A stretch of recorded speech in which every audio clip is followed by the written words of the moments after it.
56 ইঞ্চি না 16 ইঞ্চি বোঝা মুশকিল ভাই, ফেদে নিয়ে মাপতে হবে 41 ইঞ্চি কত তার। ওই তার দাদু নাকে বলে দিল যুদ্ধ বন্ধ করতে হবে, ভয়ে যুদ্ধ বন্ধ করে দিল। কিন্তু তার আগে বলা দরকার ছিল, পাকিস্তান সরকারকে বার্তা দেওয়া দরকার ছিল যে তুমি কমিটমেন্ট করো, তুমি ওয়াদা করো, তুমি শপথ নাও যে আগামী দিন ভারত বিরোধী কোন শক্তি তোমার দেশে চাষ হবে না, তাহলে আমি যুদ্ধ বন্ধ করবো, নাহলে লাগাতার আক্রমণ করব। এটা করেছে কি? আজকের পর থেকে চায়ের দোকান, মাচাতে, ব্যবসার জায়গায়, কাজের জায়গায় যেখানেই যাবেন এই কথাটা বারবার বলবে যে ওই 4-5 জন যারা এসে আমার 26টা নাগরিককে শহীদ করে চলে গেল, আমার ঝন্টু আলীকে খুন করে চলে গেল, সেই মালগুলো কোথায়? কেন খুঁজে বার করতে পারছে না? পাকিস্তান, আফগানিস্তান, বাংলাদেশ তাদেরকে খুঁজে বার করে আনতে হবে, নিয়ে এসে ভারতবর্ষের আইনে বিচার করতে হবে, 6 মাসের মধ্যে ফাস্ট ট্র্যাক কোর্টে বিচার করে ফাঁসিতে ঝুলাতে হবে। ওই যাব্যজীবন চলবে না। ও আমার দেশের আবার ডাল ভাত খাবে, আমাদের ট্যাক্সের টাকা আবার ও ধ্বংস করবে। আওয়াজটা তুলতে হবে তো ভাই, না তুললে ওই হিন্দু মুসলমান খেলা খেলবে। শুভেন্দু বাবু দেখবেন এখন হিন্দু মুসলমানের বলা ছেড়ে দিয়েছে। প্রথমে খুব পাবলিক কলম করছিল যে হিন্দুকে এসে ধর্ম দেখে মেরেছে। আমিও বলছি যেটা সত্যি কথা, একদম বাস্তব কথা, হিন্দু হওয়ার জন্য মেরেছে। আমি নওশাদ সিদ্দিকী আমি বলছি, কারণ পশ্চিমবাংলায় 3 জন মারা গিয়েছে, 3টে ভাইকে শহীদ করেছে। 2জন হচ্ছে কলকাতার, 1জন পুরুলিয়ার। কলকাতার আমি একজনের বাড়ি গিয়েছিলাম, সমীর গুহ, তার ফ্যামিলির সাথে কথা বলেছি, তার স্ত্রী, তার মেয়ে, তার পরিবার পরিজনের সাথে কথা বলেছি, তার স্ত্রী তার সাথে ছিল। তিনি আমাকে অনেক কথা বলেছেন, তার মধ্যে কথাও বলেছেন ধর্ম দেখে গুলি করা হয়েছে। তাহলে প্রশ্ন আমার এখানে, যে বিজেপি বলে যে আমাকে ভোট দাও, আমি হিন্দুদের রক্ষা করব, ভারতবর্ষের ইতিহাসে এই ধরনের টেরর অ্যাটাক হয়নি। যেই টেরর অ্যাটাকে যে হিন্দুদের ধর্ম দেখে দেখে মেরেছে, এই প্রথম এক ধরনের টেরর অ্যাটাক হয়েছে যেখানে হিন্দু বাঁচানোর জন্য যে ক্ষমতায় এসেছে তারই আমলে হিন্দুরা ক্ষতিগ্রস্ত হচ্ছে, তাই না ভাই? এর আগে তো অনেক সরকার ছিল, অনেক প্রধানমন্ত্রী ছিল, তারা একবারের জন্য বলেনি যে হিন্দু খাতরে মে হ্যাঁ আমাকে ভোট দাও, আমি হিন্দুকে খাতরা থেকে মুক্তি করব। ইনি বলেছিলেন না, এই দল বলেছিল না হিন্দু বিপদে আছে, ভোট দাও, হিন্দুরা আমি বিপদ মুক্ত করব। বিপদ মুক্ত হলো না, বিপদে পড়লো। এর বলে বিপদে পড়লো না। ইতিপূর্বে এই ধরনের ঘটনা ঘটেনি, নাই। দলিত হওয়ার জন্য পিটিয়ে মেরেছে। কদিন আগে উত্তরপ্রদেশে বলছে তুই তেরা এতনা হিম্মত है, তোর এতটাই সাহস হয়ে গেছে, তুই দলিত আবার বিয়ে বাড়ি মানে লজ ভাড়া করে তোর মেয়ের বিয়ে দিবি? পিটিয়েছে দলিত হওয়ার জন্য, আদিবাসী হওয়ার জন্য পিটিয়ে মেরেছে, মুসলমান হওয়ার জন্য পিটিয়ে মেরেছে। এই ধরনের রেকর্ড ভারতবর্ষে আছে। কিন্তু জঙ্গিরা এসে হিন্দু হওয়ার জন্য গুলি করে মেরেছে, এটাই প্রথম। আবার কার আমলে? যে হিন্দুকে বাঁচাতে এসেছে। তাহলে অপদার্থ, ব্যর্থ, অপরক, তাই না? তাহলে এখানে পদত্যাগ করা দরকার। এই যখন প্রশ্নটা আমরা ঘুরিয়ে শুভেন্দু বাবুদের করছি, শুভেন্দু বাবু আর হিন্দুকে মেরেছে বলছে না, আর বলা থেকে বন্ধ করে দিয়েছে। ওকেই তো উত্তর দিতে হবে। তোমাদের সরকার, এখন তুমি বর্তমানে যে দলে আছো, আমি বর্তমান কেন বলছি বুঝতে পেরেছেন? কখন আবার দিদির সাথে না দাদার সাথে হাত মিলিয়ে যাবে, কার সাথে হাত মিলিয়ে যাবে বোঝা মুশকিল। আর আপনাদেরকে ফুল বানাচ্ছে, বুঝতে পারছেন তো? বর্তমান তিনি যে দলে আছেন, সেই দলের নেতারা বলেছিল হিন্দুকে আমরা রক্ষা করব, আমাকে ভোট দাও। ঠিক যেভাবে 2011 সালের আগে আমাদেরকে বলা ছিল মুসলমানকে রক্ষা করব, মুসলমান তুমি ভোট দাও। আর ভোট দিয়ে বিগত দিনে অনেক ঘটনা ঘটে গিয়েছে। গতকালকে কলকাতার বেহালাতে একটি মুসলিম মহিলা বোরকা পরে গিয়েছিল, ওখানে দাঁড়িয়ে এক অর্থলোক, এক ভদ্রলোক, ভদ্রলোক বলতে বাধ্য হচ্ছি, রাজনীতি করছি না, নাহলে তো অন্য কিছু বলতাম। সে অর্থলঙ্গ, সে বলছে এটা হিন্দুস্তান, এখানে বোরখা পরা যাবে না, এখানে তুমি বোরখা খুলে আসো। যে বলেছিল মুসলমানদের বাঁচাবো, তারই আমলে মুসলমান মহিলা বোরখা পরে গেলে বলছে বোরখা খুলে আসো। সংবিধানের 25 নম্বর ধারাটা খুলে দেখে নিন। সংবিধানের 25 নম্বর ধারাতে বলা আছে, আমি আমার ধর্মচারণ, আমি আমার রিলিজিয়াস প্র্যাকটিস আমি আমার মতো করে করব। প্রত্যেকটা ধর্মের মানুষকে বলা আছে। তো রিলিজিয়াস প্র্যাকটিসের মধ্যে অবশ্যই বোরখাটা ইনক্লুড আছে, সে ধরেছে সংবিধানের গণ্ডির মধ্যে আছে, কিন্তু তাকে বলা হচ্ছে যে তুমি বোরখা খুলে আসো, এটা হিন্দুস্তান। 24 ঘন্টা পার হতে চলে যাচ্ছে, এখনো তাকে তো গ্রেফতার করেনি। প্রশ্ন উঠবে না? পুরো বোকা বানাচ্ছে। একটা কেন্দ্রে আছে, একটা রাজ্যে আছে। কেন্দ্রের বললে খুব মজা লাগে শুনতে, আর রাজ্যের বললে অনেকের বুক ফাটে। কেন বলো তো ভাই? এটা খারাপ জিনিস। অন্যায় অন্যায়, আমি অন্যায় করলে আমারও বিরুদ্ধে আপনাকে বলবেন। যাক, সে প্রসঙ্গে যাচ্ছি না, ফিরে আসি। তো যখনই আমরা এই কথা বারবার বলছি যে আপনি বলেছিলেন হিন্দুকে রক্ষা করব, আর আপনারা বলে আমার হিন্দু ভাই কেন খুন হয়েছে, আপনাকে জবাব দিতে হবে। এবং এই খুন হয়ে যাওয়ার পিছনে কোন গাদ্দার গুলো আছে, যেই গাদ্দার গুলো ওই টঙ্গি গুলোকে আমার দেশে আসতে সহযোগিতা করলো, আমার হিন্দু ভাইদের খুন করতে সহযোগিতা করলো, সেই গাদ্দার গুলোকে খুঁজে বার করতে হবে, ফাঁসিতে ঝোলাতে হবে। আজকে আমাদের এই মঞ্চ, ইমাম মুয়াজ্জিনদের মঞ্চ থেকে আওয়াজ উঠছে তো নাকি ভাই? আমার যে হিন্দু ভাইদেরকে যে গাদ্দারদের দ্বারাই খুন হতে হবে, এবং যারা খুন করলো তাদেরকে খুঁজে বার করে তাদেরকে ফাঁসিতে চড়ানো হোক, তাই তো নাকি ভাই? সহমত তো নাকি ইমাম সাহেবেরা? এটা হচ্ছে হিউম্যানিটি, এটা হচ্ছে আমাদের ঐক্য, এটা হচ্ছে আমাদের সৌহার্দ্যের পরিবেশ, এটা হচ্ছে আমাদের ভালোবাসা। আর রাজনৈতিক কারবারিরা এটাকে ধ্বংস করতে চাইছে তাদের রাজনৈতিক ফায়দা নেওয়ার জন্য। আমি আপনাদের অনুরোধ করব, এদের চক্করে আপনারা পা দেবেন না। যারা খুন হয়েছে আমার তারা ভাই, আর যারা খুন করেছে তারা মানবতা বিরোধী। কাশ্মীরের মানুষের বিরুদ্ধে শুধু নয়, দেশের মানুষের বিরুদ্ধে তারা মানবতার শত্রু। সেই মানবতার শত্রু পৃথিবীতে বেঁচে থাকার তাদের কোনো অধিকার নাই। তাদেরকে আইনের মাধ্যমে ফাঁসিতে ঝুলাতে হবে। কেন? প্রশ্ন হচ্ছে কবে ঝুলাবে আর কে ঝুলাবে? 2019 সালে পুলওয়ামাতে অ্যাটাক হয়েছিল, আমাদের সেনারা শহীদ হয়েছিল, 40 জন সেনা শহীদ হয়েছিল, ওয়েস্ট বেঙ্গলের 2-3 জন সেনা শহীদ হয়েছিল। তখনও মোদীজি অনেক বড় বড় কথা বললেন, কিন্তু দিনের শেষে আমরা কি দেখলাম? আবার ভুলে গেলেন। 5 বছর হয়ে গেল, 6 বছর চলছে, এখন আমরা জানতে পারলাম না ওই অ্যাটাকটা কারা করেছিল। 300 কিলো বিস্ফোরক নিয়ে এসে আমাদের সেনার গাড়িতে কারা আক্রমণ চালালো, এখনো জানতে পারলাম না। কিন্তু 2019 সালে নির্বাচনটা মোদীজি সুন্দর করে পার করে নিলেন। আমাদের সেনা শহীদ হয়ে গেল, সেটাকে সামনে রেখে তিনি নির্বাচনের বৈতরণী পার করে নিলেন, কিন্তু যাদের সেনাগুলোকে যারা শহীদ করলো তাদের খুঁজে বার করতে পারলেন না। অপারক তিনি, আমি মনে করি। আমাদের প্রশ্ন করতে হবে। এখন শুনছি নাকি পানি বন্ধ করে দেবে, ভালো কথা। শুধু পানি কেন, বিজলি কেন বন্ধ করছে না ভাই? পানি দেবে না, ওরা চাষ করতে পারবে না, খেতে দেবে, মরবে। চলো, ওয়েল এন্ড গুড, কোনো সমস্যা নেই। তুমি জঙ্গি চাষ করবে, আমার দেশকে তুমি ডিস্টার্ব করবে, আর আমি তোমাকে পানি দেবো? এটা আমি পানি বন্ধ করতে সহমত, কিন্তু প্রশ্ন তো আরেকটা করতে হবে। কি? বিদ্যুৎ বন্ধ করতে, তাহলে কি হবে? অন্ধকারে ডুবে মরবে, তাই তো? এদিকে পানি নেই, আবার অন্ধকারে হবে, দুদিক থেকে মরবে। তো এটা হওয়া দরকার তো নাকি? শুধু পানি বন্ধ করা দরকার? এই বলেন ভাই, দুটি বন্ধ হওয়া দরকার, কিন্তু দুটো বন্ধ করবে না। কেন বলেন তো? বিদ্যুৎটা যিনি পাঠাচ্ছেন, মোদীজিকে তো হতে গিয়ে তিনি ক্ষমতায় বসিয়ে রেখেছেন। মানে বুঝতে পারছেন? শিল্পপতিরা বিদ্যুৎ পাঠাচ্ছে, আমার দেশ পাঠায়নি। ব্যবসায়ীরা, ভারতবর্ষে যা সম্পত্তি আছে গুটি কয়েক মানুষেরা কন্ট্রোল করছে। যারা কন্ট্রোল করছে তাদের মধ্যে একজন বিদ্যুৎ পাঠাচ্ছে। সেই জন্য দেখবেন শুভেন্দু বাবু বাংলাদেশ নিয়ে অনেক চিৎকার করলো, সবজি আটকে দেবো, চাল আটকে দেবো, পেঁয়াজ আটকে দেবো, কারণ গরিব মানুষের তো গুলো, এই গরিব মানুষ মাটি পচাবে। কিন্তু একবারও বললো না ঝাড়খণ্ডের গড্ডা জেলা থেকে যে বিদ্যুৎটা যাচ্ছে মালদা মুর্শিদাবাদে বাংলাদেশে, ওটা বন্ধ করে দেবো, বাংলাদেশকে অন্ধকারে রাখবো। ওটা বললেই শুভেন্দু বাবুকে কি উপর থেকে ধমকা দেয়, চুপ কর, বেশি বকা হয়ে যাচ্ছে। ব্যবসাটা এরা ব্যবসার মতো করে নিচ্ছে। পানি বলছে বন্ধ করে দেবো, ভালো কথা, কিন্তু 2019 সালেও তো বলেছিল পানি বন্ধ করে দেবো। হঠাৎ কোন কে পানিটা চালিয়ে দিল আবার ভাই? জানতে ইচ্ছে করবে না? জানতে ইচ্ছে করবে না? ওই জানছি বলি তুমি দেশদ্রোহী, জানছি বলি তুমি ভারত বিরোধী। তোর রাগ সার্টিফিকেট।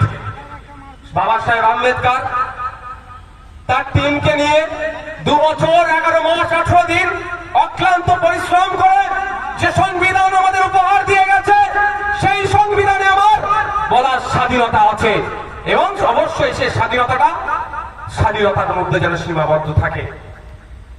কেউ সমালোচনার ঊর্ধ্বে নয়। দেশের রাষ্ট্রপতিও কিন্তু সমালোচনা করতে পারবেন, আলোচনা করতে পারবেন, দেশের প্রধানমন্ত্রী সমালোচনা করতে পারবেন, তবে অনুরোধ একটাই, ভাষার স্বাধীনতা রাখবেন। দুর্ভাগ্য আমাদের সমালোচনা করতে। গতকালকে একটা দেখছিলাম, ডিবেট দেখছিলাম, বিজেপির এক নেতা, হিন্দি ন্যাশনাল লেভেলের একটা ডিবেট দেখছিলাম, বিজেপির এক নেতা উত্তর দিতে পারছে না, যে বেটা প্রশ্ন করছে তার মাকে খারাপ ভাষায় গালি দিতে শুরু করে দিয়েছে। এটা কি শালীনতা হলো? যুক্তি তর্কে পাচ্ছে না, গালি দিচ্ছে। তাই আমি আপনাদের অনুরোধ করব, আলোচনা করতে হবে, জিজ্ঞাসা করতে হবে যে 2019 সালে পানি তো বন্ধ করে দিয়েছিলাম আমরা, আমাদের 40 জন সেনাকে শহীদ করেছিল বলে ওদের দিক থেকে জঙ্গি এসে, হঠাৎ তাহলে পানিটা কে চালালো আর কবে চালালো? তাহলে সে কি হবে? যে পাকিস্তানকে পানি দিচ্ছে তাকে আমরা কি বলবো? কি বলবো? তাহলে ওদের যারা ওই দিয়ে বাজারে গাওয়াচ্ছে না যে হিন্দুকে মেরে দিল, হিন্দুকে মেরে দিল, অবশ্যই হিন্দু ভাইকে মেরেছে, তাকে উল্টো প্রশ্ন করুন, আমার হিন্দু ভাইকে মেরেছে, তাহলে তাদেরকে আমরা আলো দিচ্ছি কেন, বিদ্যুৎ দিচ্ছি কেন, বিদ্যুৎটা বন্ধ করে দিন। তখন দেখবেন উত্তর আসবে না, বলে ওটা মোদিজি যখন করছে খুব একটা ভালোর জন্যই করছে, ঘোড়া ডিম করছে। 2014 সালে মোদিজি ডায়লগ দিয়েছিলেন, $1 $1 পাবো, তখন 54 টাকা দিলে $1 পেতাম, আজকের দিনে 85 টাকা দিলে $1 পাচ্ছি। আমাদের টাকার মান বাড়লো না কমলো? গল্প শুনিয়েছিল $1 যখন দেবো $1, আমি ভেবেছিলাম, বিশ্বাস করুন মনে মনে আমার খুশি হচ্ছিল, বেশ কিছু আমি ডলার কিনে রেখে দেবো। বুঝতে পারছেন না? বৈধ পন্থাতে ডলার কিনে, $1 $1 মানে বিশাল ব্যাপার তো, কিছু ডলার কিনে রেখে দেবো। এখন 85 টাকা দিলে $1 পাচ্ছি, সম্পূর্ণরূপে ব্যর্থ হয়েছে। আর ব্যর্থতা ঢাকার জন্য হিন্দু মুসলমান লড়াই লাগো, জাত ধর্ম বর্ণ নিয়ে লড়াই লাগিয়ে দেওয়ার চেষ্টা করছে। বন্ধুগণ,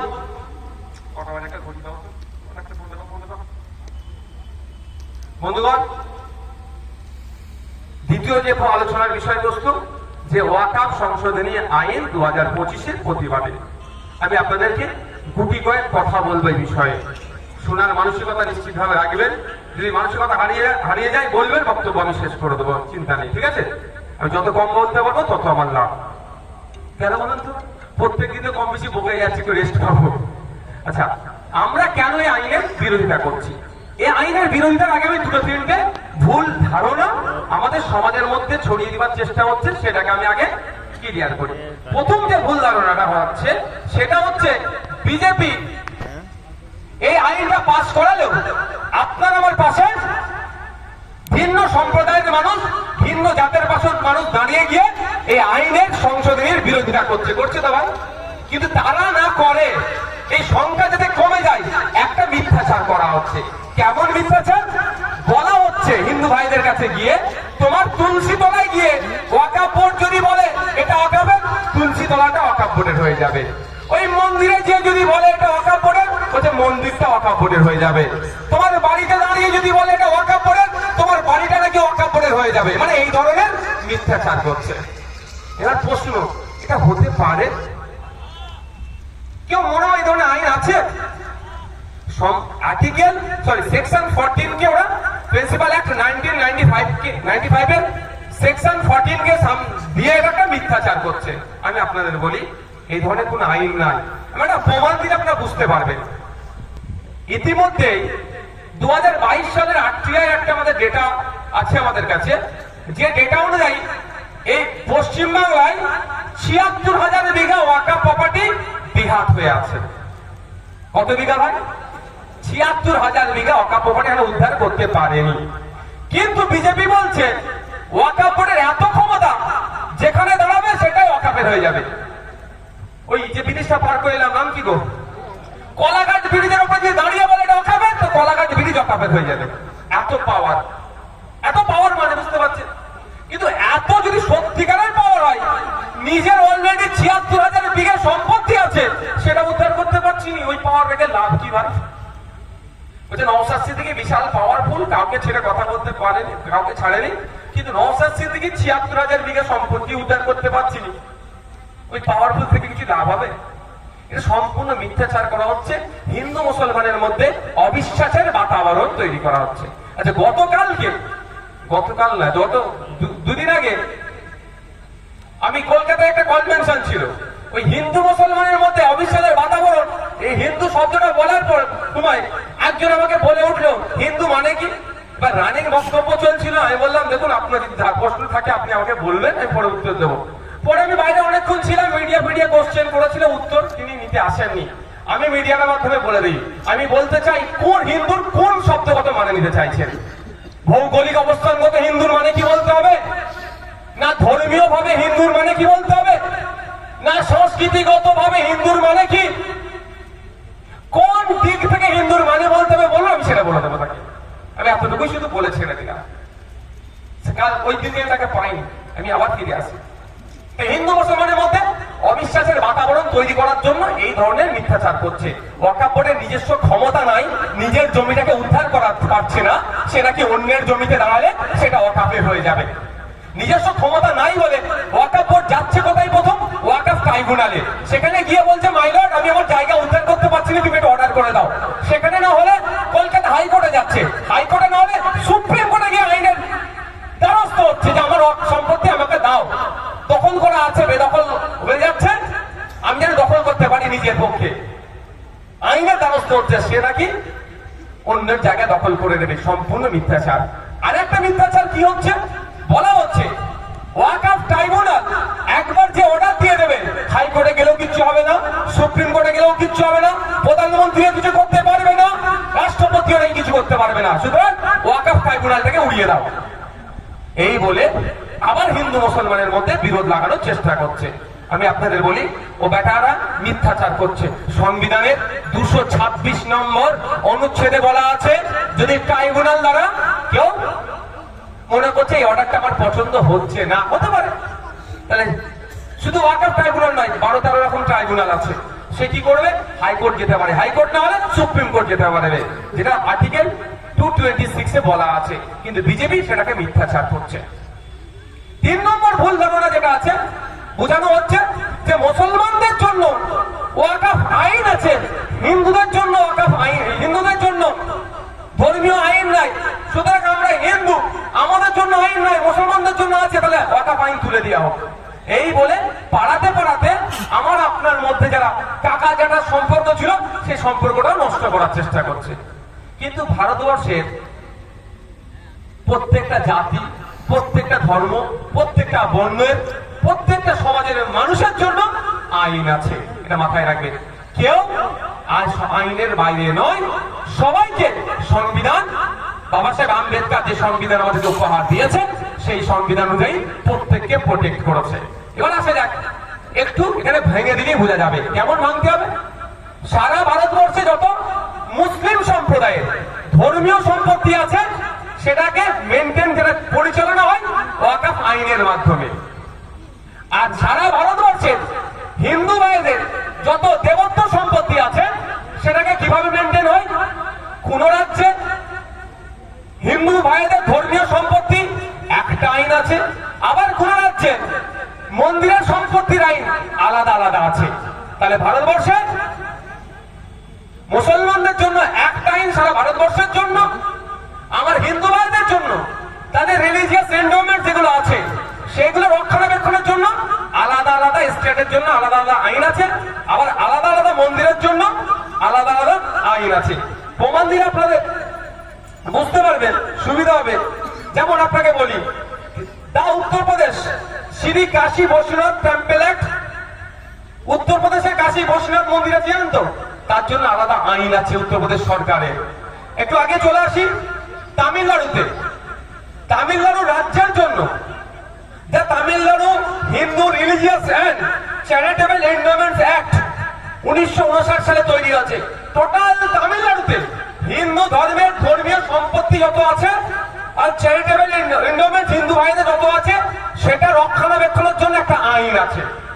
একটু এগিয়ে গেলে তো দীঘা নাকি, আর দীঘাটা পার করলে কি পড়ছে উড়িষ্যা। উড়িষ্যার বিখ্যাত মন্দির কি জগন্নাথ মন্দির, ওই মন্দির কিভাবে পরিচালনা হবে সেটাও সরকারি আইন আছে। শুধু তাই নয়, আমরা যদি আরেকটু দেখি এগিয়ে দেখি তাহলে দেখতে পাওয়া যাবে শিখ ভাইদের ধর্মীয় সম্পত্তি রক্ষণাবেক্ষণ পরিচালনার জন্য আলাদা আইন আছে, the Sikh Gurdwara and religious endowment act 1973। আরেকটু যদি এগিয়ে যাই তাহলে দেখতে পাবো পার্সি ভাইদের ধর্মীয় সম্পত্তি রক্ষণাবেক্ষণের জন্য আলাদা আইন আছে, the Parsi public trust registration act 1936। 1936 সালে আইনটা তৈরি হয়েছে। এভাবে খ্রিস্টান ভাইদের গির্জার সম্পত্তি কিভাবে রক্ষণাবেক্ষণ হবে তার জন্য আলাদা আইন আছে। বৌদ্ধ ভাইদের বৌদ্ধ ধর্মীয় সম্পত্তি কিভাবে রক্ষণাবেক্ষণ হবে তার জন্য আলাদা আইন আছে। এক কথায় যত ধর্ম আছে সেই ধর্মের ধর্মীয় সম্পত্তি কিভাবে রক্ষণাবেক্ষণ হবে সব আলাদা আলাদা আইন আছে। কারো নাম টেম্পল অ্যাক্ট তো কারো নাম ওয়াকফ অ্যাক্ট, শুধু নামটা আলাদা। এই নামটা আলাদা থাকে বিজেপি বা তার যারা যোগ্য উত্তরসূরি আছে তারা ওইটাকে কাজে লাগিয়ে হিন্দু মুসলমানের মধ্যে বিভেদ তৈরি করার চেষ্টা করছে। একটা জিনিস তাহলে ক্লিয়ার হলো যে মুসলমানদের মসজিদ মাদ্রাসার যেমন আইন আছে আমার হিন্দু ভাইদের মন্দিরেরও আইন আছে। এখন জোর গলায় বলবেন, কেউ যদি প্রমাণ চাই আমি আছি তার জন্য, নিশ্চিন্তে বলবেন। এবার আসা যাক, মোদিজি মুসলমানদের ভালো চাইছে, বিশাল ব্যাপার। আরে মনে হয় মোদিজি মুসলমানদের ভালো করবে? কার কার মনে হয় মোদিজি মুসলমানদের ভালো করবে? কেউ হাত তুলবে না। আমি আপনাকে বলি, সাথে একটু যুক্ত করি, মোদিজি গরিব হিন্দুদেরও ভালো করবে না। কি বললাম? মোদিজি গরিব হিন্দুদেরও ভালো করবে না। মুসলমান তো দূরের কথা, আমি চ্যালেঞ্জ করে বলছি 2014 সালে ক্ষমতা এসেছে, পশ্চিমবাংলার গরিব হিন্দুদের কথা যদি মোদিজি ভাবত, পশ্চিমবাংলার গরিব হিন্দুদের শিক্ষা স্বাস্থ্যের কথা যদি মোদিজি ভাবত, তাহলে সেন্ট্রাল ইউনিভার্সিটি মেদিনীপুরে শুভেন্দু বাবু একটা নিয়ে এসে করে দিতে পারতেন। যদি গরিব হিন্দুদের কথা ভাবত অন্তত একটা এমসি নিয়ে আসতে পারতেন। না এমসি নিয়ে এসেছেন, না সেন্ট্রাল ইউনিভার্সিটি এনেছে, না সেন্ট্রালের প্রজেক্ট রাজ্যে নিয়েছে গরিব অন্তত হিন্দু ভাইদের উপকার করেছে। ওগুলো বাদ দিন। 100 দিনের কাজের দুর্নীতি হয়েছে, অস্বীকার করার কোনো জায়গা নয়, কিন্তু 100 দিনের কাজে যারা কাজ করতেন তার 70% কিন্তু গরিব হিন্দু। কতদিন বন্ধ হয়ে আছে? 100 দিনের কাজে যারা দুর্নীতি করেছে ঘাড় ধরে তাদেরকে তিহার জেলে নিয়ে যাওয়া দরকার ছিল, তিহার জেলের ভাত খাওয়ানো দরকার ছিল। আর এই পশ্চিমবঙ্গের অন্তত 70% গরিব হিন্দু ভাইয়ের জন্য কাজটা পুনরায় চালু করতে বাধ্য করেছে ওরা। এরা গরিব হিন্দুদের কথাও ভাবে না, মুসলমানের কথাও ভাবে না।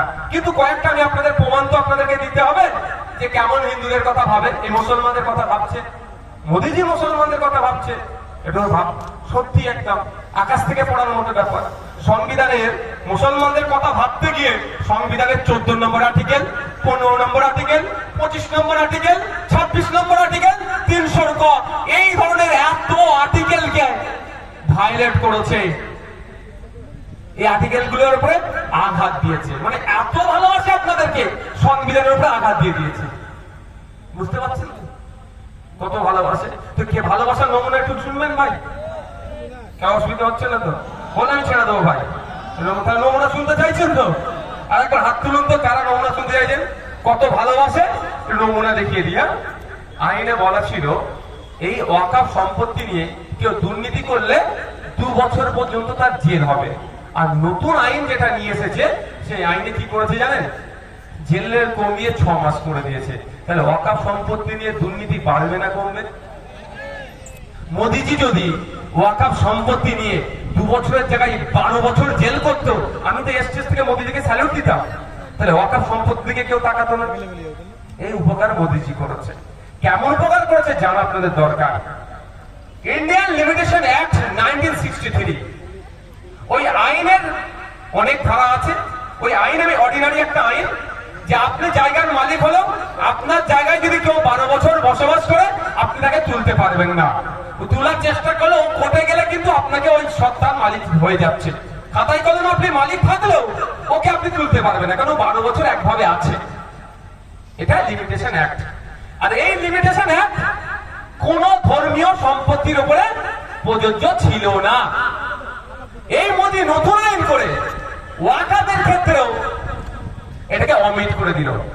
প্রিন্সিপাল অ্যাক্ট 1995 এর 107 নম্বর ধারাতে বলা ছিল যে লিমিটেশন অ্যাক্ট ওয়াকফের ক্ষেত্রে প্রযোজ্য নয়। অর্থাৎ ওয়াকফ সম্পত্তির উপরে কেউ যদি 12 বছর কেন, কেউ যদি 22 বছর বসবাস করে সেই জায়গাটা ক্লেম করতে পারবে না।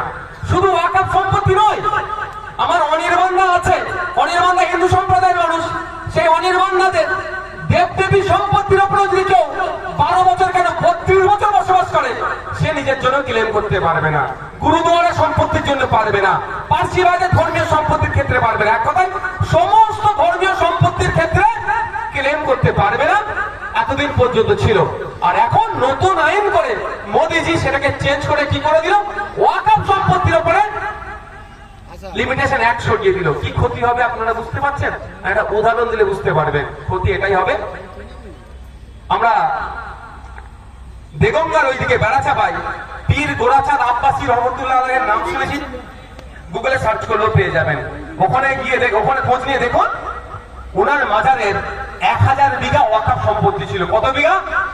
1000 বিঘা। কাটতে কাটতে কাটতে কাটতে কাটতে কাটতে আজ থেকে চুরি হয়নি, সে দেশ স্বাধীনের আগে থেকে চুরি হচ্ছে ওয়াকফ। হ্যাঁ, কংগ্রেসের নাম বলে তারাও কেটেছে, সিপিএম এর নাম বলে তারাও কেটেছে, তবে বর্তমান দিদির নাম বলে একটু বেশি কাটা হয়ে গেছে। ওই যে আগে মাছ চুরি করতে আর পুরো পুকুর চুরি করে দিয়েছে না, করতে করতে মাত্র 5 বিঘাও সম্পত্তি বাকি নাই। তাহলে 995 বিঘা সম্পত্তি লুট হয়ে গেছে, বোঝা হরি লুট যেটাকে বলে, করে নিয়েছে।